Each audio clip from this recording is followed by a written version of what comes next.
Hello दोस्तों, मैं निर्मल मालव। हमारे YouTube channel Neerav education Kota में आपका बहुत बहुत स्वागत है। दोस्तों, आज है 3 अगस्त और 3 अगस्त के जो भी महत्वपूर्ण करंट अफेयर के क्वेश्चन बनते हैं इंडिया और राजस्थान के, उनकी चर्चा आज हम करने वाले हैं। तो सभी दोस्तों को गुड मॉर्निंग, जय सिया राम, राधे राधे। शुरुआत करते हैं आज के फर्स्ट क्वेश्चन से। और अगर आप हमारे YouTube चैनल पर नए हो तो प्लीज़ हमारे YouTube channel Neerav education Kota को प्लीज़ सब्सक्राइब जरूर कर लें, ताकि इस तरह के महत्वपूर्ण अपडेट वीडियो आपको मिलते रहेंगे। ठीक है दोस्तों, अभी आरपीएससी सेकंड ग्रेड का जो 30 जुलाई को जो एग्ज़ाम हुआ है, उसमें 7 क्वेश्चनों में से 3 या 4 क्वेश्चन हमारे एज इट इज़ वीडियो से मिले हैं। तो आप ज़रूर विश्वास करें और इस वीडियो को ज़रूर देखें। करंट अफेयर आपको हमेशा हर स्टूडेंट से आगे रखेगा। ठीक है दोस्तों, तो शुरुआत करते हैं बिना समय गंवाए आज के फर्स्ट क्वेश्चन से। फर्स्ट क्वेश्चन है, हाल ही में 30 जुलाई को मानव तस्करी निषेध दिवस पर जारी रिपोर्ट के अनुसार तस्करी के सबसे ज़्यादा बच्चे लाने हेतु देश का कौन सा शहर पहले स्थान पर रहा है। ठीक है, हाल ही में 30 जुलाई को मानव तस्करी निषेध दिवस, 30 जुलाई को कौन सा दिवस था? मानव तस्करी निषेध दिवस। ठीक है, पर जारी रिपोर्ट के अनुसार तस्करी में सबसे ज़्यादा बच्चे लाने हेतु देश का कौन सा शहर पहले स्थान पर रहा है? पूरे देश में से कौन सा शहर पहले स्थान पर रहा है? ठीक है, तो आइए ऑप्शन देखते हैं। ऑप्शन ए गांधीनगर, जो गुजरात की राजधानी है। दूसरा है भोपाल, ऑप्शन सी है जयपुर, और ऑप्शन डी है चंडीगढ़। तो दोस्तों, इस क्वेश्चन का जो सही जवाब है वो है ऑप्शन सी, यानी कि अपना राजस्थान की जो राजधानी है वो पहले स्थान पर है। तो तस्करी में जो बच्चे उलझे हुए थे उनको वापस लाने में पहले स्थान पर जयपुर आया है। ठीक है, अब चलते हैं इस क्वेश्चन के स्पेशल फैक्ट के बारे में चर्चा करते हैं। स्पेशल फैक्ट में है, वर्ष 2016 से 2022 तक देश के 21 राज्यों के 262 जिलों में बाल तस्करी के डेटा को संकलित किया गया है। ठीक, बाल तस्करी के मामले में उत्तर प्रदेश में अत्यधिक वृद्धि दर्ज की गई है। ठीक है, एक व्यक्ति जिनका नाम है कैलाश सत्यार्थी द्वारा स्थापित Kailash Satyarthi children's foundation KSCF, ठीक है, ने संयुक्त रूप से डाटा को संकलित किया है। आपसे भी पूछा जा सकता है कि ये जो डाटा तस्करी का जो डाटा कलेक्ट किया है वो किसके द्वारा किया गया है? तो कैलाश सत्यार्थी द्वारा स्थापित कैलाश सत्यार्थी चिल्ड्रेंस फाउंडेशन द्वारा इसके डेटा को संकलित किया गया है। और जिन जिलों में बाल तस्करी के सर्वाधिक मामले सामने आए हैं उनमें से पहले स्थान पर कौन रहा? राजस्थान का जयपुर शहर पहले स्थान पर रहा है। ठीक है दोस्तों, तो ये था फर्स्ट क्वेश्चन। अच्छा क्वेश्चन है, परीक्षा में बनने की संभावना है, तो आप अच्छे से ध्यान रखें। चलते हैं नेक्स्ट क्वेश्चन की ओर। नेक्स्ट क्वेश्चन है, मोहर कला वर्णदार नारलाई, मोहर कला वर्णदार और नारलाई राजस्थान के किस जिले के गांव हैं जो अपनी सुरक्षा एवं जागरूकता हेतु हाल ही में चर्चा में हैं? दोस्तों, ये भी मोस्ट इंपॉर्टेंट क्वेश्चन है। अच्छे अच्छे क्वेश्चन लेके आ रहा हूँ दोस्तों, विश्वास रखो एग्जाम में जरूर आप इनसे आगे रहेंगे। ठीक है दोस्तों, एक क्वेश्चन राइट होने पे आप कम से कम 50,000 स्टूडेंटों से आगे बन सकते हो। ये हमेशा ध्यान रखना। करंट अफेयर वो सब्जेक्ट है जो आपको हमेशा आगे रखेगा। ठीक है, तो आप अच्छे से बने रहे हमारे यूट्यूब चैनल पर। ठीक है, तो देखते हैं क्वेश्चन क्या है। मोहर कला वर्णदार और नारलाई राजस्थान के किस जिले के गांव हैं जो अपनी सुरक्षा एवं जागरूकता हेतु हाल ही में क्या रहे? चर्चा में रहे हैं। अब चर्चा में क्यों रहे हैं? ये भी सुरक्षा और जागरूकता का क्या मतलब है, इसकी चर्चा भी हम करेंगे। ठीक है, तो आइए ऑप्शन देखते हैं। Option A Jodhpur, option B Bikaner, option C Banswara, या फिर ऑप्शन डी पाली। तो दोस्तों, इस क्वेश्चन का जो सही जवाब है वो है ऑप्शन डी पाली। पाली जिले के मोहर कला वर्णदार और नारलाई, मोहर कला वर्णदार और नारलाई, ये 3 गांव हैं जो पाली जिले के हैं। इन गांवों को अपनी सुरक्षा एवं जागरूकता हेतु इनमें ये गांव अभी चर्चा में चल रहे हैं। अब क्यों चर्चा में चल रहे हैं, तो इसके इसके स्पेशल फैक्ट की भी चर्चा करते हैं। ठीक है, देखो, मोहर कला वर्णदार और नारलाई ये तीनों गांव पाली जिले के ऐसे गांव हैं जो न सिर्फ सुरक्षित हैं बल्कि जागरूक भी हैं। ठीक है, गाँव में क्या लगे हुए हैं? कैमरे लगे हुए हैं। तीनों गाँव में कैमरे लगे हुए हैं जिससे पूरा गाँव क्या है? सुरक्षित है। ठीक है, इस गाँव में कोई भी संदिग्ध व्यक्ति भी आता है तो उस पर नज़र रहती है। ताकि चोरी चकाटी डकैती वगैरह यहाँ पर कुछ भी नहीं हो सकता। आसपास के जो भी ऐसे लोग हैं जो बुरा करने की सोचते हैं वो भी इन गाँव में आने से डरते हैं। ठीक है, तो कैमरे लगे हुए हैं पूरे गांव में। ठीक है, जिससे बाहर का कोई भी व्यक्ति आता है पर कुछ समस्या खड़ी होती है तो कैमरे में देखते हैं और उसका पता लगा लेते हैं। ठीक है, तो अच्छा क्वेश्चन है, ध्यान जरूर रखें। ठीक है, चलते हैं नेक्स्ट क्वेश्चन की ओर। ठीक है, नेक्स्ट क्वेश्चन है, हाल ही में मुख्यमंत्री अशोक गहलोत ने 15 जिलों के कितने गांवों को अभावग्रस्त घोषित किए हैं? हाल ही में मुख्यमंत्री अशोक गहलोत ने 15 जिले, राजस्थान के जो 15 जिले हैं उनमें से कितने गांवों को अभावग्रस्त घोषित किया है? तो आइए ऑप्शन देखते हैं। ऑप्शन ए 2588 गाँवों को, ऑप्शन बी 2688 गाँवों को, ऑप्शन सी 2788 गाँवों को, या फिर ऑप्शन डी 2888 गाँवों को। दोस्तों एग्ज़ाम में क्वेश्चन ऐसे ही आते हैं। ठीक है, सेम डेटा रहता है, बस कुछ एक दो डेटा अंतर रहता है। ठीक है, तो आप अच्छे से ध्यान रखें। ठीक है, तो हाल ही में मुख्यमंत्री अशोक गहलोत ने 15 जिलों के कितने गांवों को अभावग्रस्त घोषित किए हैं? तो कितने गांवों को किए हैं? तो आइए इस क्वेश्चन का जो सही जवाब है वो है ऑप्शन ए, 2528 गांवों को क्या किए हैं? अभावग्रस्त घोषित किए हैं। जो कितने जिले के हैं? टोटल 15 जिलों के हैं। अब आइए इसकी स्पेशल फैक्ट की चर्चा करते हैं। स्पेशल फैक्ट में प्रदेश के मुख्यमंत्री श्री अशोक गहलोत ने ओलावृष्टि से प्रभावित किसानों को कृषि आदान अनुदान का भुगतान करने के लिए 15 जिलों के 2528 गांवों को अभावग्रस्त घोषित किया है। ठीक है, राजस्थान आपदा प्रबंधन सहायता नागरिक सुरक्षा विभाग के द्वारा इनको क्या दिया गया है? अनुदान दिया गया है। और इस विभाग की जो स्थापना हुई थी वो हुई थी 1951 ईस्वी में हुई थी। और राजस्थान आपदा प्रबंधन जो अधिनियम लाया गया था राजस्थान में, वो 2005 में लाया गया था। और ये लागू कब हुआ था? 2007 से ये लागू हुआ था। दोस्तों ये स्पेशल फैक्ट आप अवश्य याद रखें, किसी भी तरह से क्वेश्चन बन सकता है। ठीक है, अब चलते हैं नेक्स्ट क्वेश्चन की ओर। नेक्स्ट क्वेश्चन है इंपॉर्टेंट क्वेश्चन है ये भी। देखो, आईपीएल की तर्ज पर देश के लगभग 16 राज्यों की तरह आईपीएल की तर्ज पर लगभग देश के 16 राज्यों की तरह अब राजस्थान में भी आरपीएल, राजस्थान प्रीमियम लीग का आयोजन कब से किया जाएगा? ठीक है, जैसे अब भारत में आईपीएल होता है, ऐसे ही भारत के जो राज्य हैं उनमें से 16 राज्यों ने अपने राज्य के नाम पर ही आरपीएल, जैसे राजस्थान में राजस्थान है तो आरपीएल, ठीक है ना, तो ऐसे इसका आयोजन कब से किया जाएगा? ठीक है, अब आइए ऑप्शन देखते हैं। ऑप्शन ए 15 अगस्त 2023 से, ऑप्शन बी 19 अगस्त 2023 से, ऑप्शन सी 28 अगस्त 2023 से, या फिर ऑप्शन डी है 1 सितंबर 2023 से। तो दोस्तों इस क्वेश्चन का जो सही जवाब है वो है ऑप्शन बी 19 अगस्त 2023 से अब राजस्थान में भी क्या आईपीएल की तर्ज पर आरपीएल का आयोजन होगा, जिसकी फुल फॉर्म है राजस्थान प्रीमियम लीग। जैसे आईपीएल की फुल फॉर्म होते हैं इंडियन प्रीमियम लीग, और इसकी फुल फॉर्म है राजस्थान प्रीमियर लीग। ठीक है, अब आइए इसके स्पेशल फैक्ट की चर्चा करते हैं। अब देखो पूरा इसमें मैं आपको बताऊंगा कि आईपीएल की तर्ज पर अब राजस्थान में भी क्रिकेट लीग का आयोजन किया जाएगा। राजस्थान क्रिकेट एसोसिएशन की ओर से 19 अगस्त 2023 से राजस्थान प्रीमियर लीग की शुरुआत होगी। ठीक है, आरपीएल में कुल जो टीमें भाग लेगी वो कुल 6 टीमें का अभी प्रस्ताव जारी कर दिया गया है। ठीक है, राजस्थान क्रिकेट एसोसिएशन जो पूरा संघ है राजस्थान का, इसका मुख्यालय की अगर हम बात करें तो इसका मुख्यालय जयपुर में स्थित है।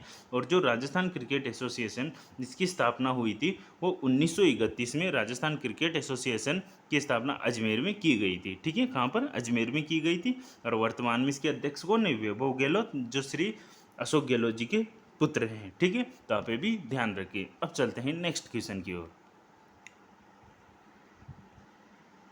नेक्स्ट क्वेश्चन है, हाल ही में राजस्थान के किस जिले की भंवरी देवी शेखावत, हाल ही में राजस्थान के किस जिले की भंवरी देवी शेखावत ने 54 साल की उम्र में बीए उत्तीर्ण कर इतिहास रच दिया है? अब देखो पढ़ने का जुनून इतना होता है कि 54 साल की एज में भी इन्होंने क्या कर लिया? बीए उत्तीर्ण कर इतिहास रचा है। ठीक है, तो आइए ये कौन से जिले की रहने वाली हैं? तो इनका ऑप्शन देखते हैं। Option A Sikar, option B Hanumangarh, option C Karauli या फिर ऑप्शन डी झुंझुनू। तो दोस्तों इस क्वेश्चन का जो सही जवाब है वो है ऑप्शन डी, ये भंवरी देवी शेखावत कौन सी जिले की हैं? झुंझुनू जिले की हैं, जिन्होंने 54 साल की उम्र में बीए उत्तीर्ण कर इतिहास रचा है। ठीक है दोस्तों, आप भी इसी तरह का जुनून रखें और लगे रहे, डटे रहे, कहीं एक ना एक दिन आपको सफलता जरूर मिलेगी। ठीक है, अब इसके स्पेशल फैक्ट की बात करते हैं कि भंवरी देवी शेखावत किसान कॉलोनी झुंझुनू की रहने वाली हैं, जिन्होंने 54 साल की उम्र में बीए उत्तीर्ण कर इतिहास रचा है। ठीक है, अब चलते हैं नेक्स्ट क्वेश्चन की ओर। नेक्स्ट क्वेश्चन है, हाल ही में 29 जुलाई को अंतर्राष्ट्रीय बाघ दिवस के अवसर पर मुख्यमंत्री अशोक गहलोत ने रणथंभौर नेशनल पार्क की बाघिन T11 के 3 शावकों का क्या नाम रखा है? हाल ही में 29 जुलाई को जो राष्ट्रीय बाघ दिवस मनाया गया, उसके अवसर पर मुख्यमंत्री श्री अशोक गहलोत ने रणथंभौर नेशनल पार्क की बाघिन T111 यानी कि 11 के तीनों शावकों का क्या नाम रखा है? ठीक है, अब आइए ऑप्शन देखते हैं। ऑप्शन ए नीरज, कृष्णा एवं नंदिनी, ऑप्शन बी शिखर, यशवंत एवं योग्या, ऑप्शन सी चिरंजीवी, चिरायु एवं अवनी, या फिर ऑप्शन डी है मयंक, अश्विनी एवं मीरा।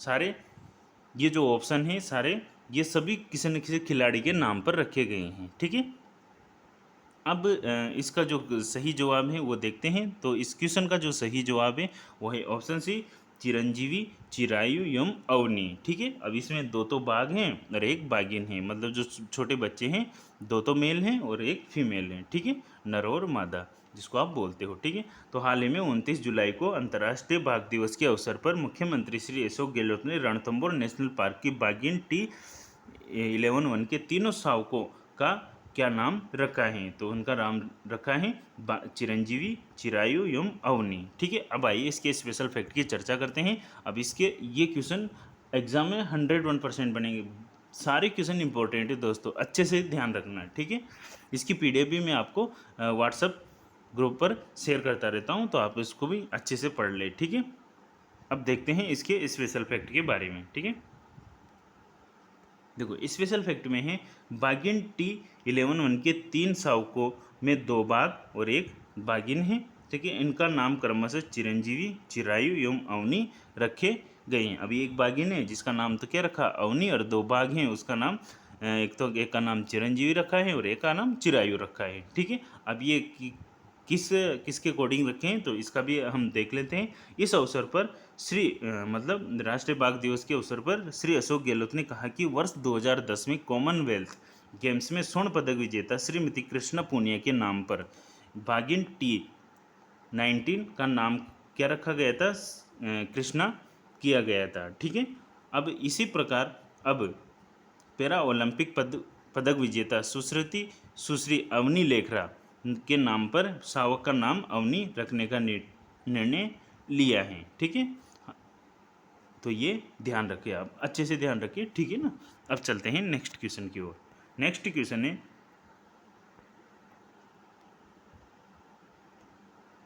हाल ही में राज्य स्तरीय जूनियर शतरंज प्रतियोगिता का आयोजन कहाँ किया गया है? हाल ही में राज्य स्तरीय जूनियर शतरंज प्रतियोगिता का आयोजन कहाँ किया गया है? तो आइए ऑप्शन देखते हैं। Option A Bikaner, option B Udaipur, option C Jaipur, option D Jodhpur. तो दोस्तों इस क्वेश्चन का जो सही जवाब होगा वह है ऑप्शन बी उदयपुर। उदयपुर में हाल ही में जूनियर शतरंज प्रतियोगिता का आयोजन किया गया है। अब इसमें विजय कौन कौन रहे हैं इसकी भी चर्चा अब हम कर लेते हैं। तो स्पेशल फैक्ट देखते हैं। राज्य स्तरीय जूनियर शतरंज प्रतियोगिता का आयोजन उदयपुर में किया गया है। इस प्रतियोगिता में बालक वर्ग के वृषांक चौहान विजय रहा और इस प्रतियोगिता में बालिका वर्ग में दक्षिता कुमावत विजय रही हैं। ठीक है, अच्छे से ध्यान रखना, खेल परिदृश्य से हमेशा एग्जाम में क्वेश्चन बन रहा है बार बार। अवनी लेखरा, कृष्णा पूनिया, नीरज चोपड़ा, इनको एग्जामिनर छोड़ ही नहीं रहा, हमेशा क्वेश्चन बन रहे हैं, तो आप इनको अच्छे से पढ़ के जरूर जाएं। ठीक है, अब चलते हैं नेक्स्ट क्वेश्चन की ओर।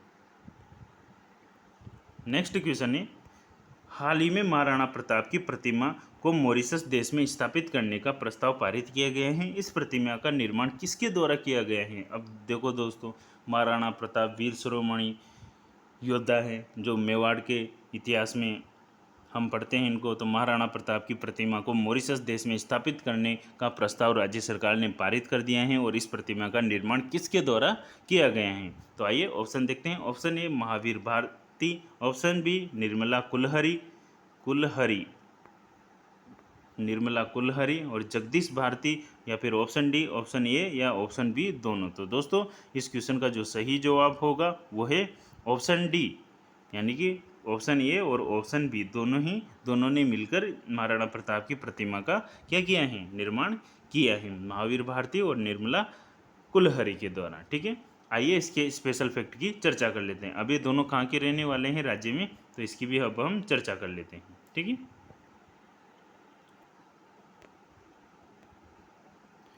नौहर हनुमानगढ़ कहाँ के हैं? नौहर हनुमानगढ़ के मूर्तिकार महावीर भारती और निर्मला कुलहरी ने जयपुर के भारतीय शिल्पकला स्टूडियो में महाराणा प्रताप के साथ उनके प्रिय हाथी राम प्रसाद पर सवार प्रतिमा बनाई है। अब दोस्तों एग्जाम में ये भी प्रश्न पूछा जाता है कि महाराणा प्रताप का हाथी का नाम क्या था? राम प्रसाद। ठीक है, आगामी समय में इस प्रतिमा को दुबई में भी स्थापित किया जाएगा, मॉरिशस के साथ साथ दुबई में भी इसको स्थापित किया जाएगा। और महाराणा प्रताप का पेनोरमा भी बनाए जा रहे हैं, जो कहाँ पर बनाए जा रहे हैं? चावंड उदयपुर में बनकर तैयार हो रहे हैं। क्यों बनकर तैयार हो रहे हैं यहाँ पर? क्योंकि चावंड बारडोली में महाराणा प्रताप का देहांत हुआ था। कब? 19 जनवरी 1597 को महाराणा प्रताप का देहांत हुआ था। और इसी स्थान पर इनका पेनोरमा भी बनाया जा रहा है। तो आप ये भी ध्यान रखिए, बहुत सारे पेनोरमे बनाए जा रहे हैं, उनकी भी लिस्ट मैं आपको PDF में शेयर कर दूंगा, तो आप उनको भी अच्छे से ध्यान रखिए। ठीक है, अब चलते हैं नेक्स्ट क्वेश्चन की ओर। नेक्स्ट क्वेश्चन है बहुत इंपॉर्टेंट क्वेश्चन है, ये भी भारत से इंडिया से रिलेटेड है। भारत के 83 यानी कि 83वें शतरंज ग्रैंड मास्टर ग्रैंड मास्टर कौन बने हैं? हाल ही में भारत के 83वें शतरंज ग्रैंड मास्टर कौन बने हैं? तो आइए ऑप्शन देखते हैं। Option A Aditya Samant, option B Upalla Praneeth, option C Vishwanath Anand, या फिर ऑप्शन डी आर्यन चोपड़ा। तो दोस्तों इस क्वेश्चन का जो सही जवाब है वो है ऑप्शन ए आदित्य सामंत। हाल ही में भारत के 83वें शतरंज ग्रैंड मास्टर बने हैं 2023 में। ठीक है, अब आइए इनके बारे में स्पेशल फैक्ट की चर्चा करते हैं। अब स्पेशल फैक्ट में है, देखो, आदित्य एस सामंत भारत के 83वें शतरंज ग्रैंड मास्टर बन गए हैं। आदित्य एस सामंत महाराष्ट्र राज्य से हैं। तो कहाँ के रहने वाले हैं? महाराष्ट्र के रहने वाले हैं। ठीक है, अब देखो नेक्स्ट फैक्ट है बिल चेस MTO 2023 का जो टूर्नामेंट हुआ है उसमें हम वतन आर्यन चोपड़ा के विरुद्ध अपने 9वें दौर का खेल शुरू करने के साथ ही 17 वर्षीय आदित्य सामंत ग्रैंड मास्टर GM बन गए हैं। ठीक है, मात्र 17 वर्ष की उम्र में ये 83वें शतरंज ग्रैंड मास्टर बने हैं। और किसके विरुद्ध ये जीते हैं? तो आर्यन चोपड़ा के विरुद्ध ये खेल लेते हैं। ठीक है, सामंत ने पहले ही लाइव रेटिंग में 2500 एलो पॉइंट होते हैं वो पार कर लिया था और 2 GM मानदंड प्राप्त किए थे जीतकर। ठीक है, अब देखो दोस्तों ग्रैंड मास्टर बनने के लिए क्या क्या जरूरी होता है, ठीक है, उसकी भी हम चर्चा कर लेते हैं। ग्रैंड मास्टर बनने के लिए एक खिलाड़ी को 3 मानदंड हासिल करने होते हैं, साथ ही 2500 एलो पॉइंट की लाइव रेटिंग पर करनी होती हैं। ठीक है, पहले भारतीय ग्रैंड मास्टर की बात करें तो कौन थे? विश्वनाथन आनंद थे, जिन्होंने 1988 में खिताब जीता था। और भारत के जो 82वें ग्रैंड मास्टर बने थे वो थे उपला प्रणीत थे, जो तेलंगाना के रहने वाले थे। ठीक है, तो अच्छे से आप इस क्वेश्चन को ध्यान रखिए, इंडिया लेवल का है। तो भारत के 83वें शतरंज ग्रैंड मास्टर कौन बने हैं? तो वो बने हैं आदित्य सामंत, जो कहाँ के रहने वाले हैं? महाराष्ट्र के रहने वाले हैं। इनका ये जरूर याद रखना, जो एलो पॉइंट है इनका कितना है? 2500। ठीक है, चलते हैं अब नेक्स्ट क्वेश्चन की ओर। नेक्स्ट क्वेश्चन है लोकमान्य तिलक राष्ट्रीय पुरस्कार से किस व्यक्ति को सम्मानित किया गया है? हाल ही में लोकमान्य तिलक राष्ट्रीय पुरस्कार से किस व्यक्ति को सम्मानित किया है? तो आइए ऑप्शन देखते हैं। ऑप्शन ए गृह मंत्री राजनाथ सिंह को, ऑप्शन बी हमारे जो राज्यसभा के अध्यक्ष और उपराष्ट्रपति हैं जगदीश धनखड़ को, या फिर ऑप्शन सी हैं प्रधानमंत्री नरेंद्र मोदी, या फिर हमारे जो लोकसभा अध्यक्ष हैं कोटा जिले से बिलोंग करते हैं उनका नाम है ओम बिरला। तो आइए इस क्वेश्चन का जो सही जवाब है वो है ऑप्शन सी, प्रधानमंत्री नरेंद्र मोदी। दोस्तों, प्रधानमंत्री नरेंद्र मोदी को विश्व में सबसे लोकप्रिय नेता के रूप में जाना जाता है। ठीक है, तो लोकमान्य तिलक राष्ट्रीय पुरस्कार से प्रधानमंत्री नरेंद्र मोदी को क्या किया है, सम्मानित किया है। अब आइए ऑप्शन की चर्चा, इनके स्पेशल फैक्ट की चर्चा कर लेते हैं। स्पेशल फैक्ट में प्रधानमंत्री नरेंद्र मोदी को 1 अगस्त 2023 को लोकमान्य तिलक की 103वीं पुण्यतिथि पर पुणे महाराष्ट्र में लोकमान्य तिलक राष्ट्रीय पुरस्कार से सम्मानित किया गया। पिछले वर्ष लोकमान्य तिलक राष्ट्रीय पुरस्कार भारत की मिसाइल महिला के नाम से मशहूर वरिष्ठ वैज्ञानिक टेसी थॉमस को प्रदान किया गया था। जो वैज्ञानिक थी मिसाइल महिला के नाम से जानी जाती हैं, जिनका नाम है टेसी थॉमस को प्रदान किया गए हैं। ठीक है दोस्तों, तो आप अच्छे से ध्यान रखें इस क्वेश्चन को कि लोकमान्य तिलक राष्ट्रीय पुरस्कार से किस व्यक्ति को सम्मानित किया गए हैं। तो किया गए हैं हमारे प्रधानमंत्री श्री नरेंद्र मोदी जी को। और कब किया गया है, 1 अगस्त 2023 को लोकमान्य तिलक की जो 103वीं पुण्यतिथि मनाई गई, उसमें लोकमान्य तिलक राष्ट्रीय पुरस्कार से राष्ट्रपति नरेंद्र मोदी को क्या किया है, सम्मानित किया है। हर साल 1 अगस्त को ये लोकमान्य तिलक पुरस्कार दिया जाता है, तो यहाँ पे भी ध्यान में रखें। ठीक है, तो दोस्तों ये थे आज के महत्वपूर्ण करंट अफेयर के क्वेश्चन। दोस्तों, अगर आपको हमारा ये वीडियो पसंद आया हो तो प्लीज़ इसे लाइक कर दें, शेयर कर दें, और अगर आप हमारे यूट्यूब चैनल पर नए हो तो प्लीज़ इसे सब्सक्राइब जरूर कर लें, ताकि इस तरह के महत्वपूर्ण वीडियो आपको मिलते रहेंगे और आप हमेशा सारे विद्यार्थियों से आगे रहेंगे। तो ठीक है दोस्तों, मिलते हैं नेक्स्ट सेशन के साथ। जब तक के लिए धन्यवाद, थैंक यू सो मच। जय श्री राम, राधे राधे।